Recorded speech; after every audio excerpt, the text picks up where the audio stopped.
Before I open up to questions, I just want to talk a little bit about Middle Tennessee. We watched them on tape against both Austin Peay and then finally got the film this morning, late morning from Loyola Marymount, and they're a very good team. I mean, they beat Loyola Marymount by 9 at Loyola last night, and very athletic, experienced team. So we've really got our hands full coming off our first game, which obviously was a loss, and we're going to have a great effort tomorrow. They're very experienced. They're very well coached. They're extremely athletic. They won on the boards by 15 last night, so they did a great job rebounding, and just really impressive watching them on film. Questions? Do you think you have a great effort against Howland? Pardon me? You said it's going to take a great effort to beat Middle Tennessee. Do you think you got a great effort? Yeah, I just thought we played poorly, John. I mean, when you go back and I watched the film 3 times now, I mean, we really did not execute very well in a lot of areas. Took a number of, again, quick shots. I said after the game that Zeke really pressed. And, you know, he took a number of shots that were ill-advised, and he knows that. You know, they played extremely well, and you have to give Loyola Marymount some definite credit, too. I thought they really played well, and, you know, they hurt us isolating both in the post and on the perimeter. But I thought we just, you know, really played poorly. That's the best way you can put it. Would you consider zone in the wake of that defense? No, I mean, we're not scared. It's November 11th on Friday, and we're not scrapping and everything. I mean, again, we've had, I think it's the whole fallacy. We've had 21 practices going into our first game. It's a little early to, you know, abort, you know, giving up, quitting on your defense. We just have to get better. And, you know, everybody's got to get better. We have so many areas. I mean, I've said that, you know, after our first scrimmage and obviously after our game against San Bernardino, and we've got a lot of need to grow, and we will. The Warriors combined for 20 shot attempts at 1 assist between them. Are they taking too many shots, or they're not? No, in fact, I thought Dave should have got more shots. You know, at one point there in the first half, I think he had 10 or 11 points at halftime, and we didn't get him the ball enough. We didn't get him enough open shots. I mean, he's one of the guys on our team, when presented with an open shot, is going to knock him down. And Travis is shooting a good percentage. I mean, you know, I would say, you know, we've got to get both of them more shots. Going back to even at North Carolina, didn't have any assists. Would you like to see them pass maybe a little bit more? No, you know, Dave in our first scrimmage led our team in assists that you guys weren't privy to, either the stats, the exact stats, or the game. But he is a good passer and can pass, and so can Travis. So yeah, I'm not. Yeah, I want Travis to become. I think where he's got to improve is on the other end of the floor, becoming a better post defender and becoming a better defensive player. Offensively, passing skills, shooting, you know, and he's going to be fine there. It's the other end of the floor that's the area that we need him to step up and get better. And are there any issues with Reeves getting used to playing with the two of them? I beg your pardon? Are there any issues with Reeves just kind of trying to get used to playing with the two of them? No, you know, with that, it's more we're playing big, and then, you know, there's the mismatch in terms of sometimes Dave at 6'10" having a matchup, you know, with certain teams that the guys have 6'2" or 6'1" or, you know, 6'3" guard, 6'4", and he got driven a couple of times. But I tell you, he's doing a good job. I mean, when I'm watching him overall, and especially effort-wise, I think he's doing a real good job defensively, playing minutes at the 3 for us. But offensively, is he still trying to gel with the two of them? Yeah, you know, we didn't play well offensively really in any of our 3 first games right now. And you know, a lot of it's just, you know, us getting better execution-wise. We've got to do a good job getting the ball inside. I thought Loyola did a great job. Their game plan when Josh came in the game was to completely slough off everybody and just pressure the ball. And we didn't do a good job handling that pressure in terms of seeing the open man. We only had 10 turnovers in our first game, but yet we missed a lot of open guys and not making the extra pass by our guys that can penetrate. You know, we have players in our team, and obviously it will help to have Jeremy back in the lineup now because he's one of the players on our team that can actually bounce it and get by you and get in the open areas and make good decisions. Where's Stover in his comeback right now? You know, he had a day yesterday for about a half an hour. He went 5 on, you know, or went 1 on 0. I mean, he didn't have any contact, but he was actually shooting and going through shooting drills. And afterwards, I asked him how it felt, and felt okay. You know, we had a couple guys get dinged up yesterday in practice. Both Dave Ware and Zeke took contusions to the thighs with knees on separate incidents, but they both were, you know, took sharp knees to their quads. So I know that Dave last night had to sleep with his leg bent in a bent position as to try to minimize, you know, any swelling. That was kind of uncomfortable. He had to wear a certain kind of, I don't know what you have to ask him when he gets here, but he shot this morning and he got treatment afterwards. And then Zeke shot as well this morning. What's the plan for getting Jeremy involved? Is he going to play the regular minutes?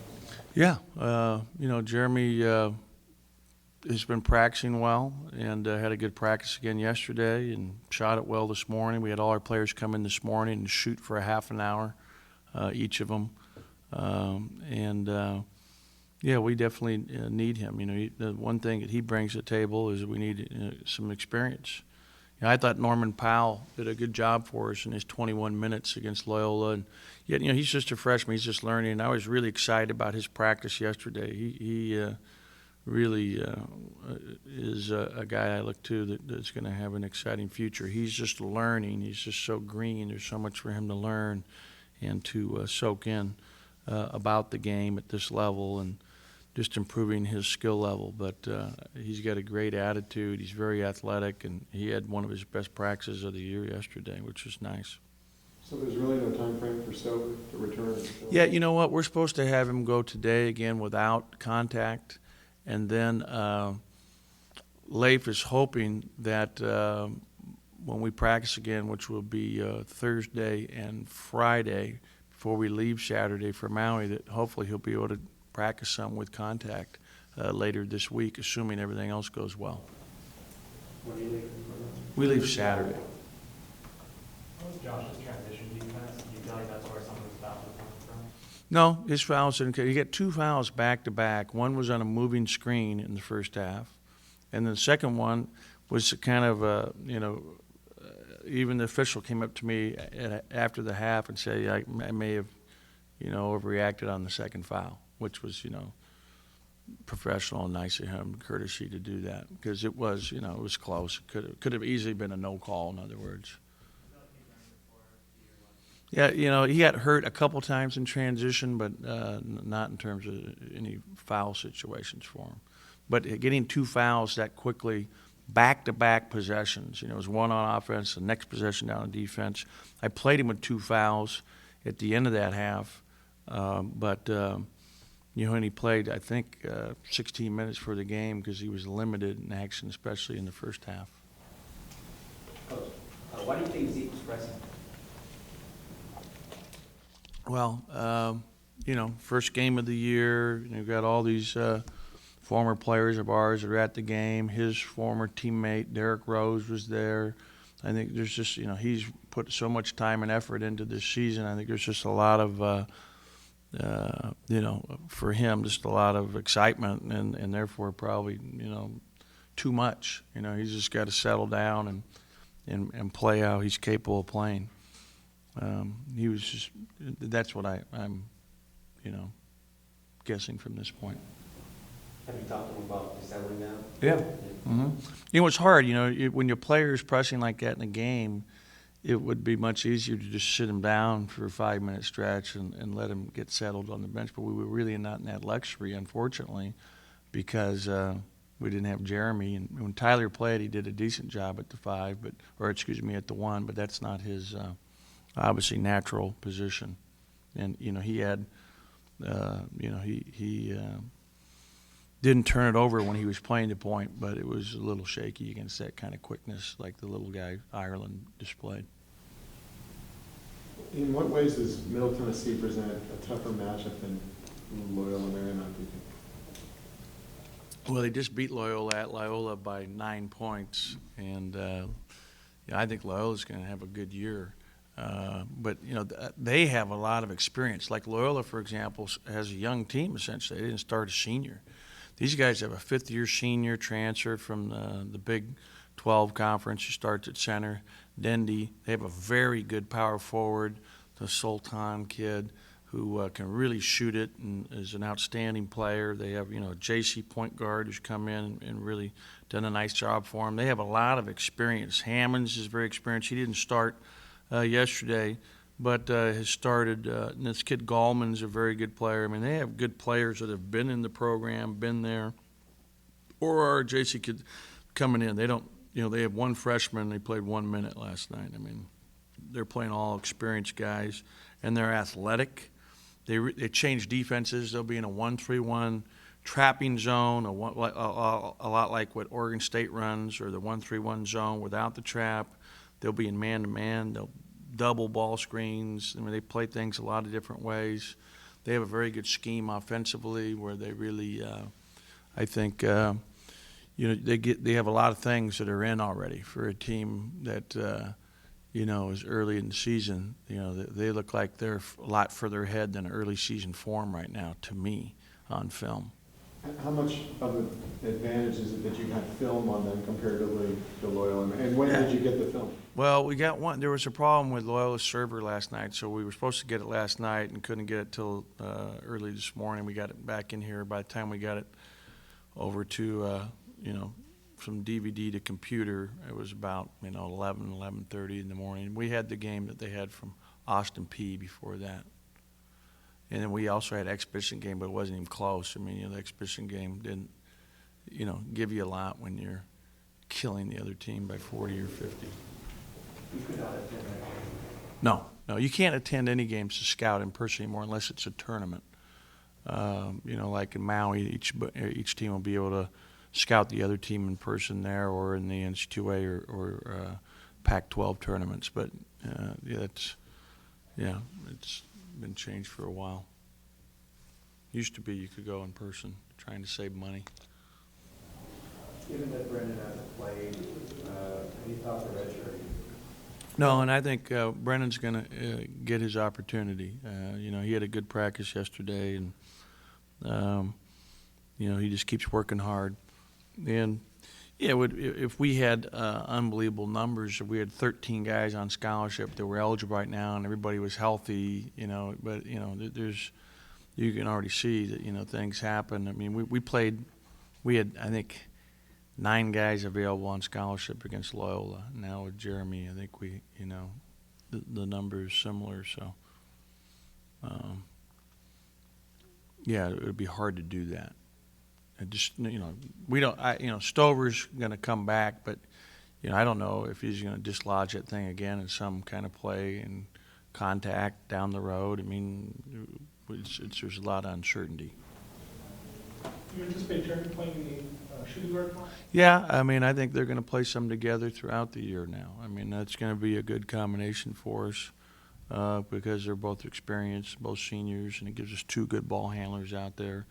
We'll even see at times, I'm sure, we're going to play 3 guards. We'll have, Lamb in there with them, or Deanne in there with them, or Norman in there with them. We're going to have to play small like that at times. And when Dave's in there at the 3, it's a good thing to have those 2 guys in there because those are our best 2 ball handlers. It gives us more, leeway to have different looks. Who do you see as kind of leaders on this team when things aren't going right? No, I think Zeke is, and Zeke really, has been a good leader throughout the preseason in that. And I think Jeremy is, Jeremy has experience. He's been here, and he assumed that role last year. So, and those are, your two seniors that play. And so that's, probably the two guys that display the most of that in terms of, getting guys together. Yeah, no, probably not. I'm not sure what we're doing there yet, but as of right now, he's the only captain. I think we'll probably have another.